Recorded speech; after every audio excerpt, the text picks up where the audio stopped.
Mount pattern வரைக்கும் பார்த்தீங்கன்னா ஏறக்குறைய 20 வைசராய்கள் இருந்தனர். இத்தனை பேர் இருந்தாலும் ஒரே ஒருத்தர் மட்டும் மொத்த இந்தியர்களும் கொண்டாடினார்கள். அதுதான் லார்ட் ரிப்பன். பார்த்தீங்கன்னா லார்ட் ரிப்பன் எங்கள் அப்பன் அப்படின்னு தமிழ் மக்கள் அந்த காலத்தில் மெட்ராஸ் ப்ராவின்ஸ்னுவோம். ஸோ மெட்ராஸ் ப்ராவின்ஸ் மக்கள் வந்துட்டு இவரை எங்கள் அப்பன்னு சொல்கிற அளவுக்கு அவ்வளோ பெருமிதம். எத்தனையோ வைசராய்ஸ் இருந்தாங்க, எத்தனையோ கவர்னர் ஜெனரல்ஸ் இருந்தாங்க. ஆனால் லார்ட் ரிப்பன் மட்டும் ஒரு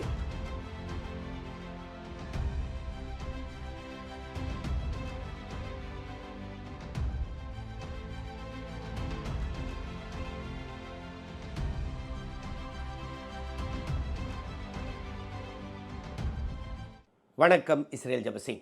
நம்ம நாட்டை பிரிட்டிஷு பல ஆண்டு காலம் ஆட்சி செய்தார்கள். முதல்ல ஈஸ்ட் இந்தியா கம்பெனி மூலமாக 1773 வாரன் ஹாஸ்டிங்ஸ் அவர் கவர்னர் ஜெனரல். அது அப்படியே போகும் பல கவர்னர் ஜெனரல், ஏறக்குறைய 21 கவர்னர் ஜெனரல்கள் இருந்தார்கள். கடைசியில் 1857 ஒரு ரிவால்ட் நடக்குது. சிப்பாய் மியூட்டினின்னு சொல்லுவோம். First war of Indian independence அப்படின்னு நம்ம சொல்லுவோம். அதற்கப்புறம் பிரிட்டிஷ் அரசு என்ன முடிவு செய்தது, டைரெக்டாக ஆட்சி செய்யலாம், இனிமேல் ஈஸ்ட் இந்தியா கம்பெனி வேணாம் அப்படின்னு சொல்லிட்டு குயின் விக்டோரியாஸ் ப்ரொக்ளமேஷன் அப்படின்னு சொல்லிட்டு அதிலிருந்து வைசராயை அவங்களே டைரெக்டாக கண்ட்ரோல் எடுத்தனால இப்போ வைசராய்னுவாங்க.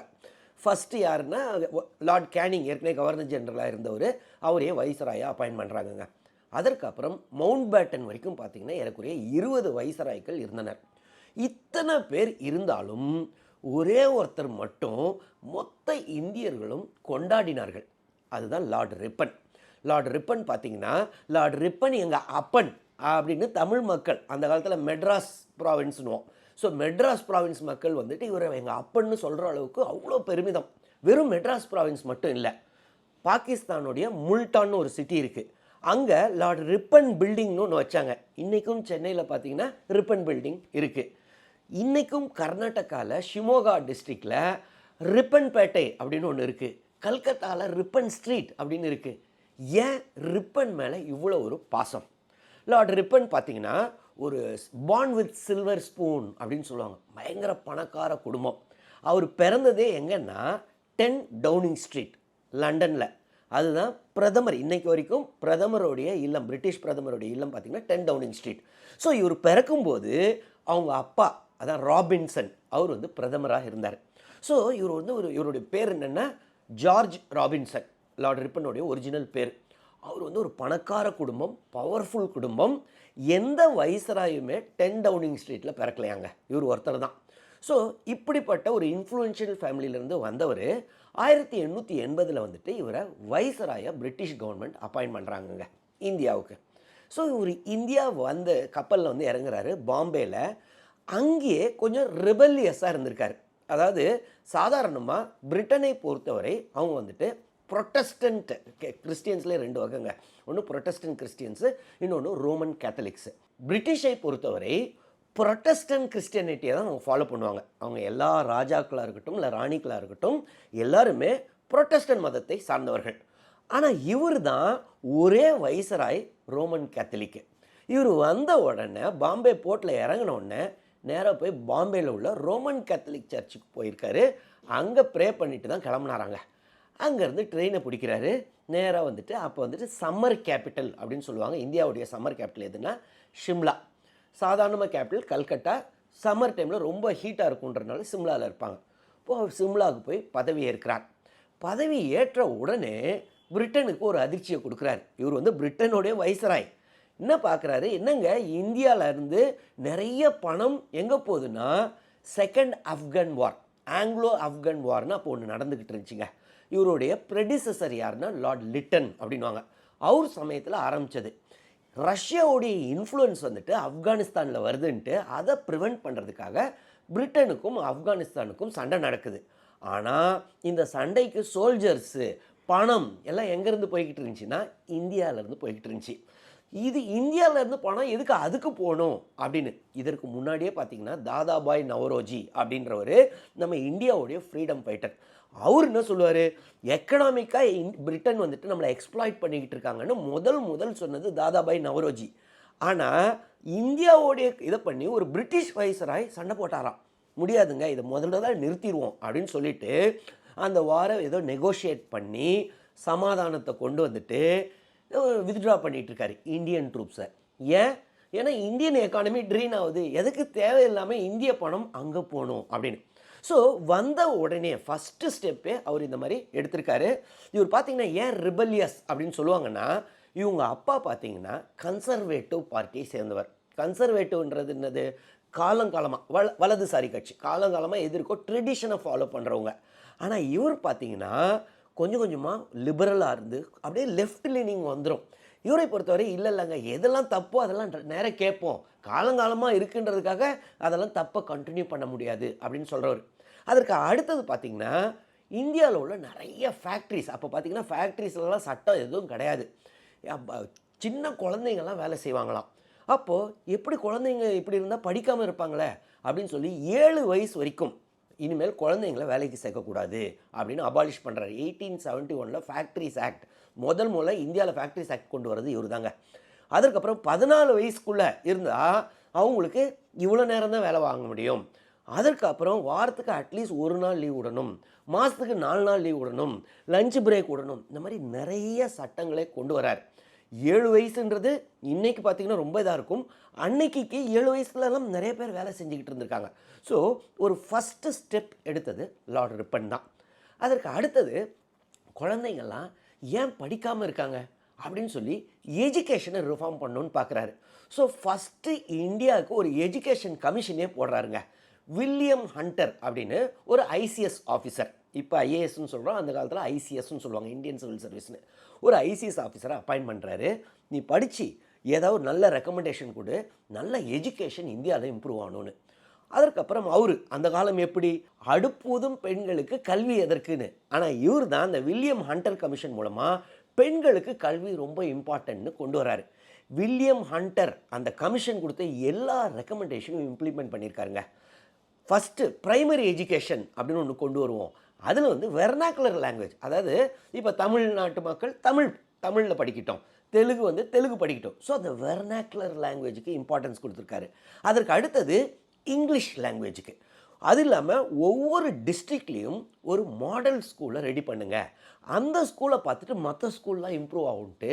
இப்போ கூட பார்த்திங்கன்னா நவோதய வித்யாலயான்லாம் கான்செப்ட் இருக்கும் இந்தியாவில். நிறைய ஒவ்வொரு டிஸ்ட்ரிக்ட்டுக்கும் ஒரு மாடல் ஸ்கூல். அதெல்லாம் எப்போ அவர் பண்ணுறாரு? 1882. அதற்கு அடுத்தது என்ன பண்ணுறாருன்னா, மிஷினரி ஸ்கூல்ஸுக்கு தான், அதாவது கிறிஸ்டியன் மிஷினரி ஸ்கூல்ஸ்க்கு அது வரைக்கும் இம்பார்ட்டன்ஸ் கொடுத்துக்கிட்டு இருந்தாங்க. இவர் சொன்னார் அப்படிலாம் இல்லைங்க, கிறிஸ்டியன் மிஷினரி இது எல்லாத்துக்கும் கொடுப்போம், படிப்பு போகணும் பிள்ளைங்களுக்கு.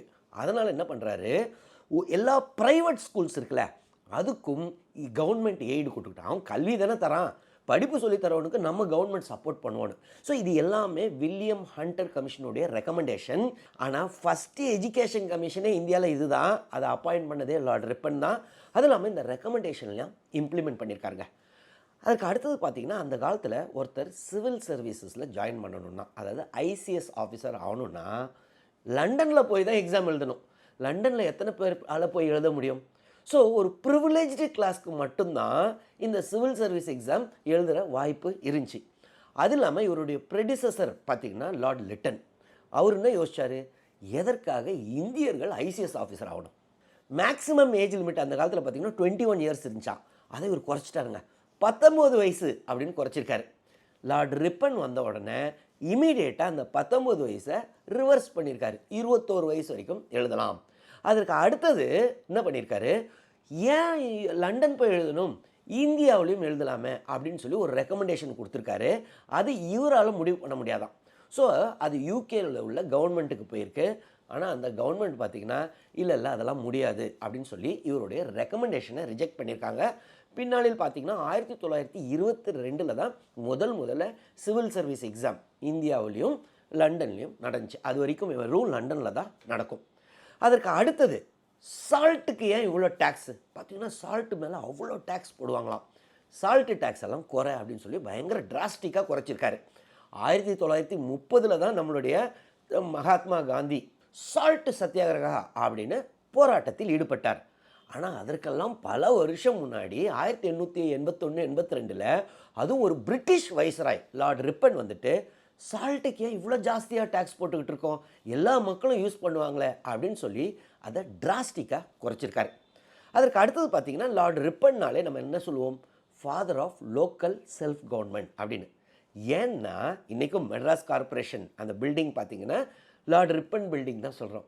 காரணம் என்னென்னா, இவர் பார்த்தீங்கன்னா அந்த லோக்கல் பாடிஸை எம்பவர் பண்ணது இவர் தானாங்க. இவர் வர்றதுக்கு முன்னாடியே கூட லோக்கல் பாடிஸ்லாம் இருந்திருக்கு, மெட்ராஸ் முனிசிபல் கார்ப்பரேஷன்லாம் இருந்திருக்கு.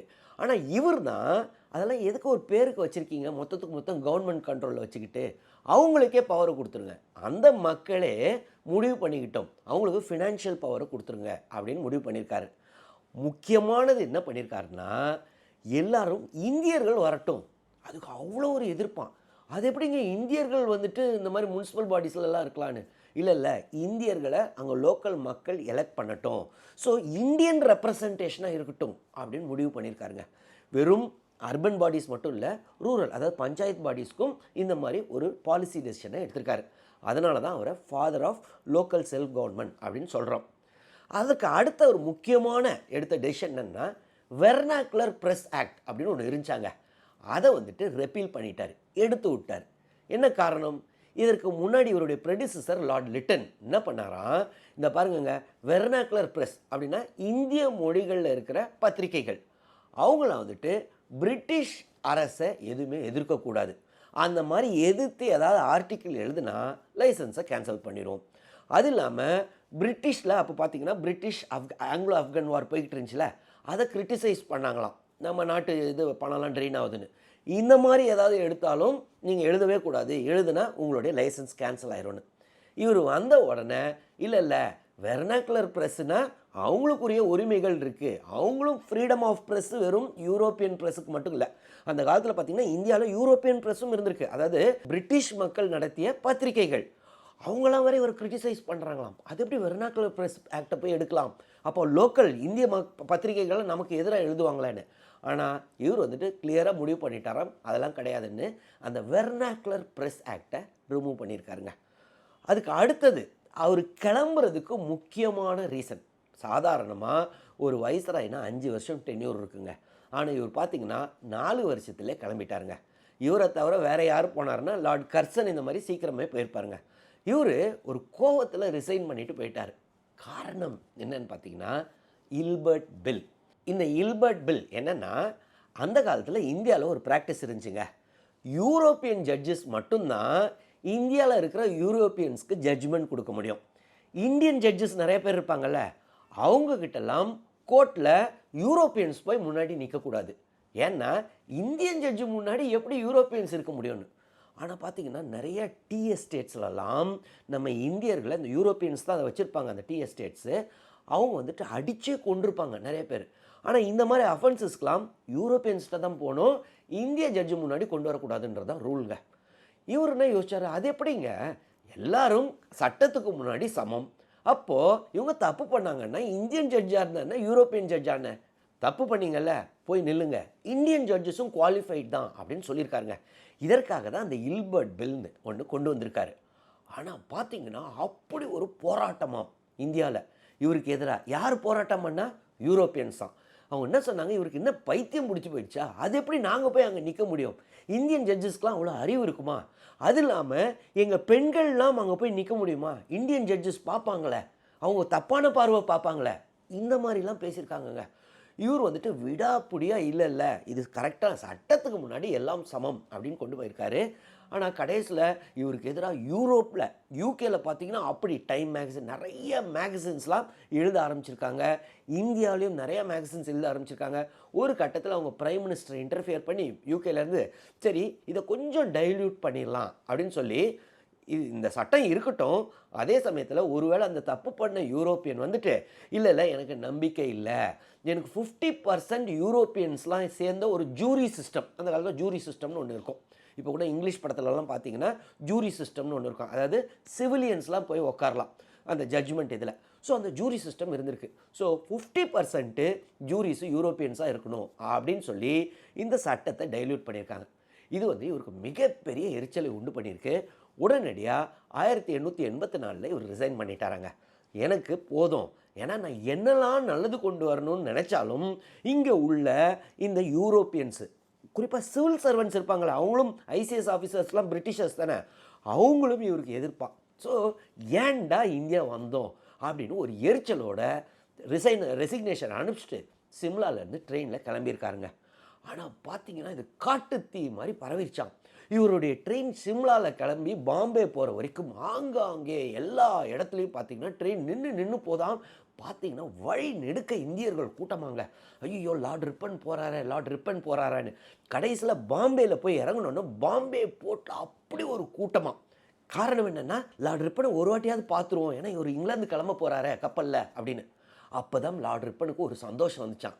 அடடா இவ்வளோ நேரம் கவலைப்பட்டுக்கிட்டு இருந்தோம், ஏன்டா இந்தியா வந்தோன்னு. ஏன்னா எதை முயற்சி பண்ணாலும் முட்டுக்கட்டை போடுறாங்க இந்த பிரிட்டிஷ் ஆஃபீஸர்ஸ்னு.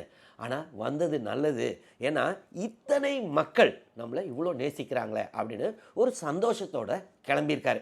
அதுக்கப்புறம் 1911 வரைக்கும் பிரிட்டனில் வாழ்ந்து மறைந்தார். ஏறக்குறைய 81 வயசு வரைக்கும் இருந்தார். ஆனால் அவர் கிளம்புனதுக்கு அப்புறம் அவருடைய தாக்கம் அவ்வளோ இருந்துச்சாங்க இந்தியாவில். இவர் கிளம்புறது எப்போனா 1884. இந்தியன் நேஷ்னல் காங்கிரஸ் பார்த்திங்கன்னா 1885 ஆரம்பிக்கிறாங்கங்க. ஃபஸ்ட்டு ஃப்ரீடம் ஸ்ட்ரகிளுக்கு ஒரு அசோசியேஷன் கொண்டு வராங்க. இதற்கு முக்கிய காரணமே லார்ட் ரிப்பன் அப்படின்னு சொல்கிறாங்க. ஏன்னா ஒரு வைசராயே நினச்சி ஒரு மாற்றமும் கொண்டு வர முடியலன்னா, இந்த குறிப்பாக இந்த இல்பர்ட் பில் மாதிரி இஷ்யூவில் அப்புறம் இந்த பிரிட்டிஷர்ஸை எப்படி நம்புறது அப்படின்னு சொல்லி நமக்கே ஒரு இது வேணும்ன்ட்டு 1885 காங்கிரஸ் ஃபார்ம் ஆகுதுங்க. ஸோ நம்மளுடைய சுதந்திர போராட்டத்துக்கு கூட இவருடைய அந்த 4 வருஷம் உடைய அந்த இவர் ஃபேஸ் பண்ண ஹர்டில்ஸ் வந்துட்டு நம்ம மக்களுக்கு வந்துட்டு இல்லை நம்மளே நம்ம சுதந்திரத்தை வாங்கணும்னு ஒரு மோட்டிவேஷனாக இருந்திருக்குங்க. 1903 பார்த்தீங்கன்னா மெட்ராஸ் செஷன் ஆஃப் காங்கிரஸ் நடந்திருக்கு. அதாவது மெட்ராஸில் நடந்திருக்கு. அப்போது அவங்க என்ன முடிவு பண்ணியிருக்காங்கன்னா, ரிப்பனுக்கு ஒரு சிலை வைக்கணும் அப்படின்னு. ஸோ அதை கவர்மெண்ட்டுக்கு ஒரு ரெப்ரசன்டேஷனை கொடுத்துருக்காங்க. நீங்கள் வந்துட்டு ஒரு லார்ட் ரிப்பன் இவ்வளோ நல்லது பண்ணார், இந்தியாவில் அவருக்கு சிலை வைக்கணும்னு. ஆனால் பிரிட்டிஷ் அரசு அதற்குரிய ஒரு முயற்சியும் எடுக்கலையாம். கடைசியில் நடேசன் அப்படின்றவர், அவர் பார்த்திங்கன்னா ஒரு பப்ளிஷர். பின்னாளில் அவர் வீட்டில் தான் காந்திஜி வந்துட்டு சவுத் ஆஃப்ரிக்காவிலேருந்து இந்தியா வந்தார்ல, அப்போ மெட்ராஸ் வந்தப்போ நடேசன்ற பப்ளிஷர் வீட்டில் தான் தங்கியிருந்திருக்காருங்க. ஸோ இந்த நடேசன் என்ன பண்ணியிருக்காரு, 1909-10 அந்த டைமில் மக்கள் மத்தியில் ஏங்க இவருக்கு நம்மளுக்காக இவ்வளோ பண்ணார்ல லார்ட் ரிப்பனு, நம்ம ஒரு சிலை வைக்கணும், அதற்காக பணம் கலெக்ட் பண்ணலான்னு 12,500 கலெக்ட் பண்ணியிருக்காரு. அந்த காலத்தில் 12,500 ரொம்ப பெரிய அமௌண்ட்டு. நிறைய மக்கள் சும்மா அங்கே இங்கிறது எல்லாரும் கான்ட்ரிபியூட் பண்ணியிருக்காங்க. நம்ம லார்ட் ரிப்பனுக்கு நம்ம கொடுக்காம எப்படி அப்படின்னு. இதே மாதிரி பேரலெல்லாம் எங்கே நடந்திருக்கு, கல்கத்தாலையும் மக்கள்லாம் கான்ட்ரிபியூட் பண்ணி ஒரு சிலை ரெடி பண்ணியிருக்காங்கங்க. இதில் என்ன முக்கியமாக நம்ம கவனிக்கணும்னா, கல்கத்தாவாக இருக்கட்டும் இல்லை சென்னையாக இருக்கட்டும், 2 இடத்துலையுமே எவ்வளோ மக்கள் கான்ட்ரிபியூட் பண்ணியிருக்காங்க. ஆனால் ஒரு யூரோப்பியன் கூட ₹1 கூட தரலையாங்க இந்த சிலைக்காக. ஏன்னா அவங்களுக்கெல்லாம் இவர் மேலே அவ்வளோ ஒரு வெறுப்பான். ஏன்னா இவர் ரொம்ப இந்தியர்களுக்கு பயஸ்டாக இருந்தார் அப்படின்னு. அந்த சிலை தான் பார்த்திங்கன்னா இன்றைக்கும் லார்ட் ரிப்பன் பில்டிங் இன்னும் நம்ம சொல்கிறோம்ல, அந்த ரிப்பன் பில்டிங்கில் அந்த சிலை தான் இன்றைக்கும் இருக்கான். ஸோ எத்தனையோ வைஸ்ராய்ஸ் இருந்தாங்க, எத்தனையோ கவர்னர் ஜெனரல்ஸ் இருந்தாங்க. ஆனால் லார்ட் ரிப்பன் மட்டும் ஒரு இந்தியனாக யோசிச்சுக்கார். நம்மளுக்கு கொடுத்த வேலை என்ன, இந்தியாவுடைய வைஸ்ராய், அப்படின்னா இந்தியாவை முன்னேற்றணும் அப்படின்னு சொல்லி நிறைய முயற்சிகள் செய்திருக்கிறார். அதனால தான் அன்றைக்கும் நம்ம மெட்ராஸ் ப்ராவின்ஸ் மக்கள்லாம் லார்ட் ரிப்பன் வந்துட்டு எங்கள் அப்பன் அப்படின்னு சந்தோஷமாக சொல்லியிருக்காங்க. இந்த மாதிரி வேறு ஏதாவது வைஸ்ராயோ கவர்னர் ஜெனரலோ நல்லது பண்ணார் நம்ம நாட்டுக்கு அப்படின்னு உங்களுக்கு தெரிஞ்சிச்சுன்னா அதை நீங்கள் கமெண்ட்ஸில் எழுதுங்க, நானும் பார்த்து தெரிஞ்சுக்கிறேன். அது இல்லாமல் இந்த வீடியோவில் ஏதாவது டவுட்ஸ் இருந்துச்சுனாலும் கமெண்ட்ஸில் எழுதுங்க, நான் கிளாரிஃபை பண்ணுறேன். தொடர்ந்து இந்த சேனல் மூலமாக சந்திப்போம். நன்றி, வணக்கம்.